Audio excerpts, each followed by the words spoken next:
Biraz partiye gidecek. Zıplayayım. Hop. Ay olmuyor. Hop bir tane aldım işte.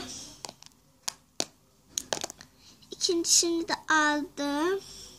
O biraz değişik ama her neyse. Hop hop hop. Bir tane daha düşürdüm. Allah için alta gitti. Çok ileriye gitti. Ben de aldım. Hop hop. Hoş. Şunu da aldım. Hop. O da düştü. Aldım işte. Şimdi şu hepsini de alayım bir.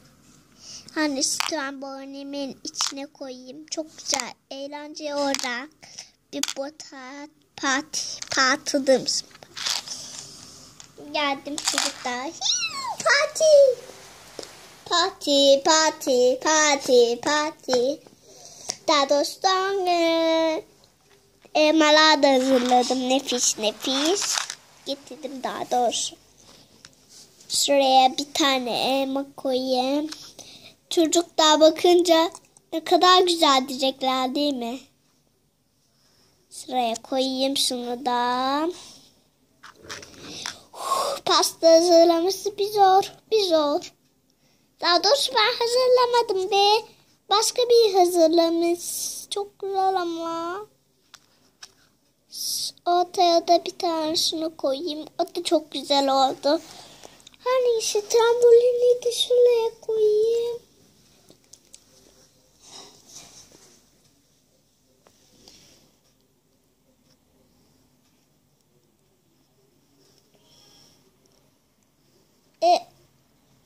Nerede bizimkiler? Allah düştüm. Ne yapsam? Öf ne yapsam? Hadi çok güzel olacak. Kaçayım. Ay kaçmak demişim. Çocuklar hadi. Daha herkes gelmedi yalnız.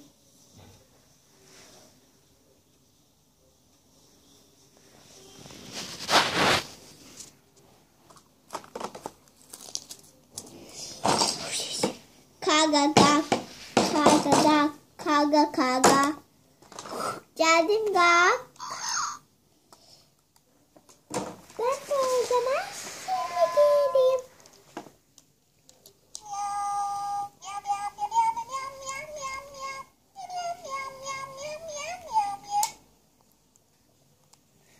Gelin.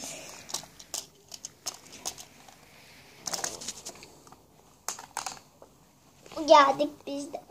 Harika bir parti. Bak. Hadi herkes buraya. Allah. Şunu şuraya koyacağım. Değil mi? Evet. Allah her şey düşmüş. Şurayı da bir. Şimdi şuraya koysam. Şuraya uzun mu olacak video? Hiç önemli değil. Arabamız da park olmuştur. Gelin çocuklar buraya. Çok eğlenceli bir masa hazırlamışsın. Teşekkür ederim. Bu da artık benim ziyafetim. Hepimizin ziyafeti bir tek şu köpün ziyafeti değil. O kadar doğum günü onun. 5 yaşına girdi ya yani öyle. Kaçayım. Ay kaçmak derken. Ben de bari şurada biraz dinlemek derken yani oynayıp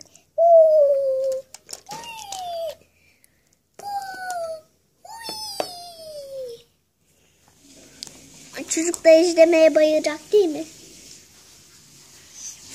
Her neyse ben şimdi biraz şurada ziyafet edip tamam oldu yiyelim yani yemekleri. 1, 2, 3.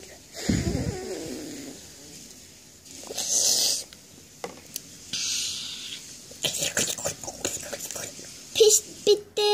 Hediyem. Hediye.